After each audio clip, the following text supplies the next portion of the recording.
Hello বন্ধুরা, সবাই কেমন আছো? জানি সবাই খুব ভালো আছো, কিন্তু বিশ্বাস করো আমি ভালো ছিলাম না সকাল থেকে।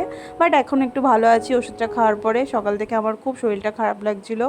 আসলে ওয়েদারটা একটু চেঞ্জ হচ্ছে তো, কখনো গরম কখনো ঠান্ডা। তো দুপুরে বিশ্বাস করো আমি রান্নাঘরে আসতেই পারিনি, আমার শাশুড়ি মাই রান্নাবান্না করেছিলেন। মুখে এমন ওয়েদার চেঞ্জের জন্য রুচিটাও চলে গেছিলো, তো খাবার দাবার আমার মোটেই ভালো লাগছিল না। দুপুরবেলা মাছ রান্না করেছিলেন শাশুড়ি মা, সবাই খুব ভালো খেয়েছে, বাট যেহেতু আমার রুচি ছিল না ওই জন্য আমার ভালো লাগেনি। তো আমি আমার বড়মশাইকে বললাম একটুখানি মাংস নিয়ে আসো, একটু ঝাল ঝাল করে রান্না করে খাই, যেহেতু জ্বর মুখে ঝাল ঝাল মাংস রান্নাটা ভালোই লাগে। তাছাড়া আমাদের একটু এই রাতের বেলা মাংসটা হুটহাট করে হয়ে যায়, রান্না থাকলেও এটা আমাদের উঠলো পাই কটক চাই যেমন বলে না, এরকম একটা ব্যাপার।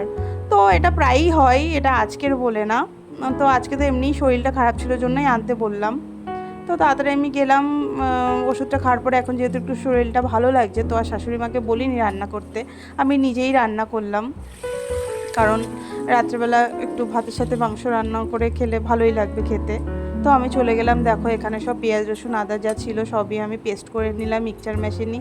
যেহেতু শিলে বাটতে হচ্ছে না, ওর জন্য অতটা কষ্ট হচ্ছে না রান্নার ব্যাপারে। মিক্সচার মেশিনটা মানুষের অনেক হেল্প করে। তো আমি তাড়াতাড়ি এই যে মাংসটাকে মাখিয়ে নিলাম, মাখিয়ে নেওয়ার পরে এই যে কড়াইতে আস্তে আস্তে সব যেমনভাবে সোমবারা দেয়, জিরে, তেজপাতা। এই তেজপাতাটার কিন্তু একটা গল্প আছে। এই তেজপাতা সব রান্নাতেই ফোড়নে মোটামুটি লাগে, সব কাজেই এগিয়ে থাকে, কিন্তু বিশ্বাস করো খাওয়ার সময় এই তেজপাতাটাই পাতে পড়লে আগে আমরা ফেলে দিই। তাহলে তেজপাতার গুণটা সবাই নেয়, কিন্তু ওই শেষ সময় ফেলে দেয়। এটা মানুষের জীবনের সাথে অনেকটা মিল থাকে, সেই হিসাবেই কথাটা ওঠে। তো এই দেখো আমার পেঁয়াজটা মোটামুটি লাল করে ভাজা হয়ে গেল। তারপর আমি মাংসটা দিয়ে দিলাম। দিয়ে যখন মাংসটা দিলাম, বাবা একটু ফোনটাকে দূরেই নিয়ে নিলাম, কারণ তেল গরম থাকলে মাংস দিলে তো চারিদিকে তেলটা ছিটিয়ে যায়।